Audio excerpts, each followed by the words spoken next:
प्यारे दोस्तों, सादर अभिवादन। मैं हूं महेश कुमार वैद और आप देख रहे हैं एनजेपी हरियाणा। दोस्तों, आज 19 जून है, राहुल गांधी का जन्मदिन। राहुल गांधी आज 56 साल के हो गए हैं। उनके जन्मदिन पर कुछ बातें करना जरूरी है। देश भर में कांग्रेस कार्यकर्ता उनका जन्मदिन मना रहे हैं।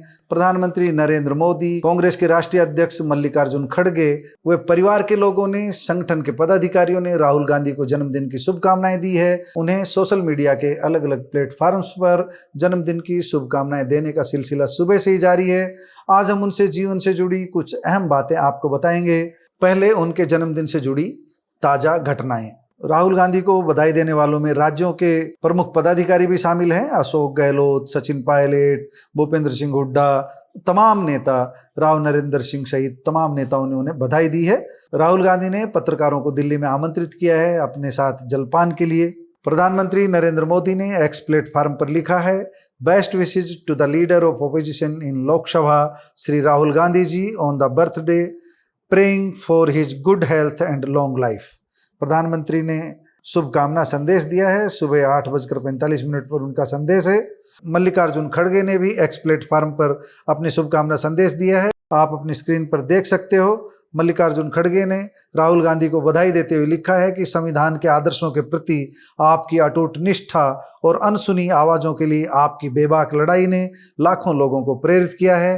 कांग्रेस पार्टी की सबको साथ लेकर चलने की परंपरा, सामाजिक न्याय, सद्भाव और करुणा की भावना आपके सार्वजनिक जीवन और नेतृत्व में झलकती है। लोगों के साथ लगातार जुड़ाव और सत्ता के सामने सच बोलने के आपके साहस के जरिए आपने हमेशा सबसे कमजोर और हाशिए पर रहने वाले लोगों के हितों की वकालत की है। ईश्वर आपको अच्छा स्वास्थ्य, खुशी, शक्ति और देश सेवा के लिए लंबी उम्र प्रदान करे। अशोक गहलोत और दूसरे नेताओं ने भी भेजा है। सचिन पायलट ने भी अपनी शुभकामनाएं दी है। उनकी बात भी हम आगे करेंगे। अब थोड़ी सी राहुल गांधी के बारे में अपनी बात। राहुल गांधी का जन्म 19 जून 1970 को हुआ था। 2004 में राहुल गांधी ने भारतीय राष्ट्रीय कांग्रेस के साथ अपने राजनीतिक सफर की शुरुआत की थी।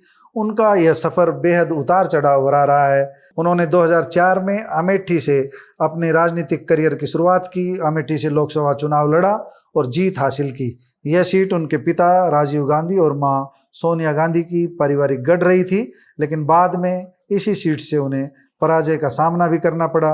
2007 में उन्हें कांग्रेस का महासचिव बनाया गया और 2013 में पार्टी का उपाध्यक्ष नियुक्त किया गया। 2017 में उन्होंने पार्टी अध्यक्ष का पदभार संभाला और इसके बाद उन्होंने 2022-23 में भारत जोड़ो यात्रा से काफी चर्चा बटोरी।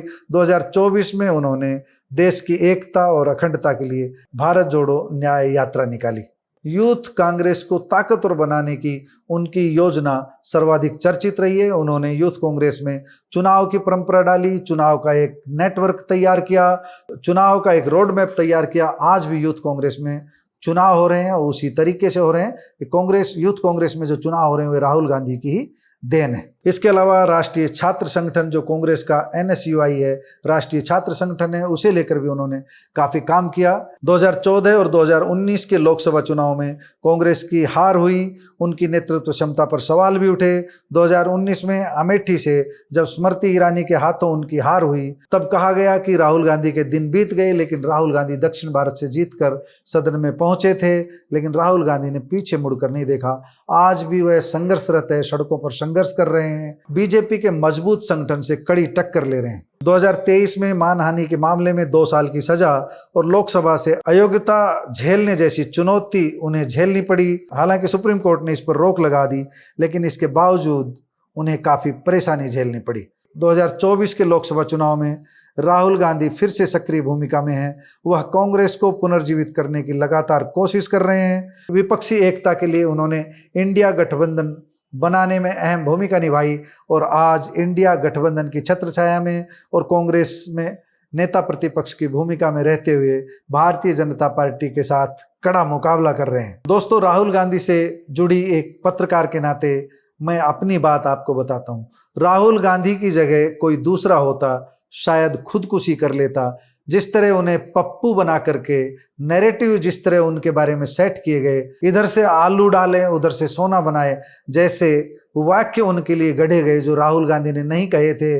वह किसी और का उदाहरण देते हुए अपना भाषण दे रहे थे, लेकिन सोशल मीडिया की एक खतरनाक टीम ने उनके भाषण को बीच में से काट करके इस तरह प्रदर्शित किया, बार बार प्रदर्शित किया, जिससे राहुल गांधी पप्पू सिद्ध हो जाए। इसके पीछे भारतीय जनता पार्टी के कई नेताओं का हाथ रहा, लेकिन पता नहीं किस मिट्टी के राहुल गांधी बने हुए, उन्होंने इन सब बातों की कभी परवाह नहीं की।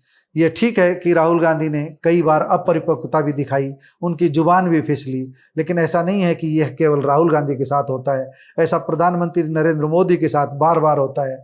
लेकिन जिस तरह राहुल गांधी को निशाने पर लिया गया, सोशल मीडिया पर जिस तरह उन्हें बार बार ट्रोल किया गया, वह ऐसा था जिसमें कोई भी राजनीति से दूर भी हट सकता था, लेकिन राहुल गांधी नहीं हटे, डट कर खड़े हुए हैं, आज भी डट कर खड़े हुए हैं, कड़ी टक्कर ले रहे हैं। उन लोगों ने मुंह की खाई है जो उन्हें पप्पू कहते थे, उन्हें पीछे हटना पड़ा है। राजनीति में किसी की विचारधारा से आप सहमत हो या असहमत हो, लेकिन उन्हें इस तरह ट्रोल करने का अधिकार किसी को नहीं है जिस तरह राहुल गांधी को किया गया। अब राहुल गांधी की तरह ही नरेंद्र मोदी निशाने पर रहने लगे हैं, लेकिन समय हमेशा किसी का भी एक जैसा नहीं रहता। राहुल गांधी का भी समय एक जैसा नहीं रहेगा। राहुल गांधी के सामने अभी कई चुनौतियां हैं। सबसे बड़ी चुनौती जो अभी सचिन पायलट ने जो बात कही है, आज सचिन पायलट ने राहुल गांधी को शुभकामनाएं देते हुए, जन्मदिन की शुभकामनाएं देते हुए जो कुछ कहा है वह भी मैं आपको एक बार बता देता हूं। सचिन पायलट आज कांग्रेस मुख्यालय में भी पहुंचे थे, राहुल गांधी के जन्मदिन के अवसर पर जो कार्यक्रम आयोजित था वहां पर भी पहुंचे थे। और पायलट ने आज युवा कांग्रेस द्वारा राहुल गांधी के जन्मदिन पर आयोजित मेगा जॉब फेयर में भी भागीदारी की और उन्होंने इसे एक अच्छा कदम बताया। पायलट NSUI की ओर से आयोजित रक्तदान शिविर में भी पहुंचे और वहां पर विद्यार्थियों से भी मुलाकात की, उनसे सीधा संवाद किया। पायलट ने जो बात कही है, एक बड़ी बात आज उनका प्रेस विज्ञप्ति जारी की उन्होंने कि राजनीतिक एजेंडा पूरा करने के लिए कृत्रिम जनादेश तैयार करने का प्रयास हो रहा है, ये देश का अपमान है। राहुल गांधी के सामने यही सबसे बड़ी चुनौती है। जिस तरह दूसरे दलों के सांसदों को तोड़ करके अल्पमत की भाजपा सरकार को बहुमत में बदलने का प्रयास हो रहा है, बहुमत तो पहले ही नरेंद्र मोदी जुटा चुके हैं, लेकिन जिस तरह से TMC और दूसरे दलों, चाहे उद्धव ठाकरे की पार्टी हो, जिस तरह दूसरे दलों में सेंधमारी के प्रयास चल रहे हैं, सेंधमारी के प्रयास नहीं बल्कि हम यही कह सकते हैं, जिस तरह दूसरे दलों में सेंधमारी की जा चुकी है, वह लोकतंत्र के लिए शुभ संकेत नहीं है।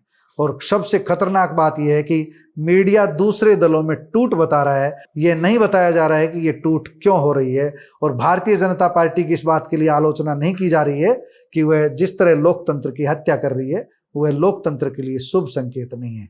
लेकिन कांग्रेस भी अगर कर्नाटक में ऐसा करती है, दूसरे दलों में सेंध लगाती है, तो उसे भी सही नहीं ठहराया जा सकता। कोई भी दल राजनीति में अगर किसी को लालच दे करके तोड़ता है, चाहे सांसद हो या विधायक हो, लालच दे करके, डरा करके या धमका करके, इनकम टैक्स का डर दिखा करके किसी भी सांसद या विधायक को अपने पाले में लेने का प्रयास करता है, तो ये लोकतंत्र को कमजोर करता है। चाहे कांग्रेस के राज में ऐसा हो, चाहे भारतीय जनता पार्टी के राज में ऐसा हो। लेकिन पहले मीडिया जिंदा दिल दिखता था, लेकिन अब मीडिया मुर्दनी हालात में नजर आता है। इस चुनौती से भी सबको पार पाना होगा।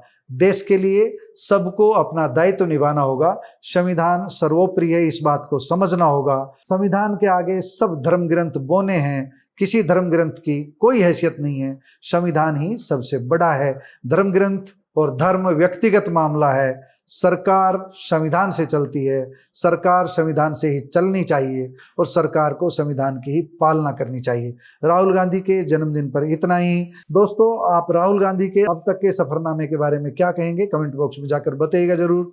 नमस्कार, धन्यवाद।